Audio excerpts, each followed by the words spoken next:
চিড়িয়াখানার পাশেই ডানা মেলে ওড়ার চেষ্টা করছিল একটি রবিন পাখির ছানা। দুর্ঘটনাবশত ছানাটি ইভ নামের এক নারী সিয়ামাং বানরের খাঁচায় ঢুকে পড়ে। সবাই আতঙ্কিত হয়, ভাবে বানরটি হয়তো পাখিটিকে মেরে ফেলবে, কিন্তু না, বানরটি ছানাটির কোনো ক্ষতি তো করেইনি, উল্টো পরম মমতায় তাকে আগলে রেখেছে।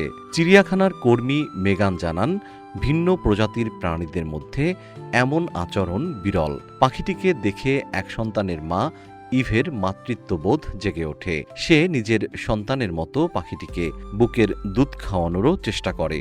যুক্তরাষ্ট্রের নিউ মেক্সিকোর এবিকিউ বায়োপার্ক চিড়িয়াখানায় ঘটে যাওয়া এমন এক বিরল ও হৃদয়স্পর্শী ঘটনা সামাজিক যোগাযোগ মাধ্যমে নেটিজেনদের মন জয় করে নিয়েছে।